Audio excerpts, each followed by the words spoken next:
महीना मतलब 5 महीना में 15 बार गए हैं भेंट करने उनसे जेल में। अरे कहना क्या चाहते हो? तो हमसे भी पूछा गया तो हम बोले कि लड़के के साथ हम रहना चाहते हैं। समझ रहे हो? वो लड़का बोला कि तुम कौन हो, तो जब हम कौन है तो ये सब का है। इतने तेजस्वी लोग हैं हमारे पास। फोटो दिखा रहा है, यही इनका हस्बैंड है, ननक यादव इनका नाम है। तो फिर हम कौन है? तो ये सब इस सज्जन को क्या तकलीफ है भाई? पीछे का फोटो हम स्टूडियो से बनाया हुआ है कि सब गाल में गल सटा का फोटो खींचा स्टूडियो से बनाया हुआ है। क्या तकलीफ है इनको? जब जानबे नहीं करते तो फोटो है मेरे पास कहाँ से है? कौन है ये लोग? आइए देखते हैं, बैठचंद मजा आएगा। तो का हाल बा भाई लोग, आशा करतनी कि अच्छा हो, खब हम हंस खब। तो हम एगो लेके आइल बानी लव स्टोरी प्रेम कहानी दलित परिवार के घर के माधुरी कुमारी और ननक यादव के दोनों जना के लव स्टोरी बा। जैसे सेम छोटू आरती के प्रेम कहानी रहे, सेम एकदम माधुरी कुमारी और ननक यादव के प्रेम कहानी बता। आप लोग के देखावत तनी ये बहुत आगे कहानी बढ़ल बा, ये बहुत वायरल होता फेसबुक और यूट्यूब पर। तो यही पर हम सोचनी काहे ना हम दो शब्द बोल के आप लोग के इंटरटेन कराई। तो वीडियो में लग रही लास्ट तक हम देखावत तनी माधुरी कुमारी और ननक यादव के प्रेम कहानी के बारे में, कहाँ तक कहानी भइल बा। तो वीडियो में बना तो भाई लोग वीडियो में देखली हैं कि माधुरी कुमारी और माधुरी कुमारी के बहन के कहना बा कि ननक यादव के बहन हमारे भाई के साथ 1 महीना सोएगी और 1 महीना खाना बनाकर खिलाएगी, जैसे कि हम सोए हैं।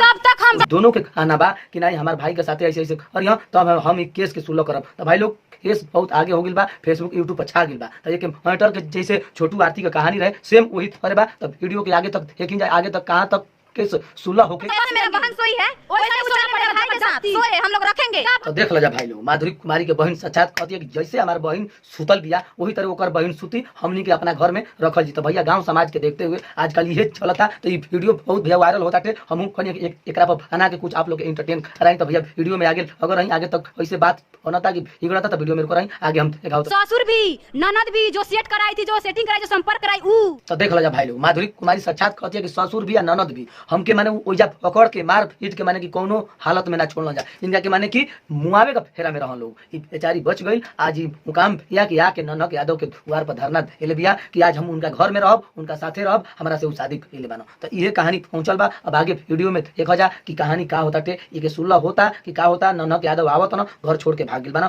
यानी उनके भगा देहल गइल बा। तो घर में कोई नहीं के माने बूढ़ पुरनिया खाली बानो। तो आगे भैया वीडियो में देखाओ तनी आप लोग बोल रहे चमार है। तो ऊ माधर चोद जो ननक यादव मेरे पति हम गाली देके बोल रहे। भाई लोग वीडियो देखला के अनुसार ही समझ में आवता कि ननक यादव कहता ना कि तू चमार वाली हम तो के ना रखम। तो ऊ माने कि माधुरी कुमारी कतना माने कि गाड़ी दे कहते ऊ माधर चोद ननक यादव अगर ओकरा बहन के साथे ऐसे होई तो माने ओकरा के कैसन लागी, अच्छा लागी कि का लागी। तो भैया वीडियो के देख के ये समझ में आवता कि बहुत गलत भइल बा, माने दलित परिवार के साथे लड़की के साथे बहुत गलत होइल बाटे। तो भाई लोग वीडियो में अगर का अच्छा लागता के केकर गलती बा केकर का बाटे तो वीडियो में कमेंट करके बताई जा। हम वीडियो के आगे की ओर लेके चलते नहीं तो वीडियो में बने रहे। लड़की किसी को ऐसा अनहोनी में भागे, लड़का किसी को फंसावे, ये तो हमको भी बुरा लग रहा है। तो भाई लोग रिपोर्टर जाके गांव समाज के अगल बगल के लोग जो भी खड़ा बा ना वो हम लोग से पूछा था। तो गांव समाज के भी लोग कहता ना कि नहीं तो हमारा हिसाब ले बहुत गलत भइल बा, ये हमरो हिसाब ले वो लड़की के साथ गलत होइल बा, माने कि ननक यादव के वो लड़की के रखे के पड़ी। हमारी ये बाटे कहानी। तब भैया लोग ये वीडियो के हमें जेल एंड करतनी। अगर वीडियो अच्छा लगल बा तो एक लाइक करके शेयर करी जा और आगे तक एक बढ़ाई जा कि लड़की के न्याय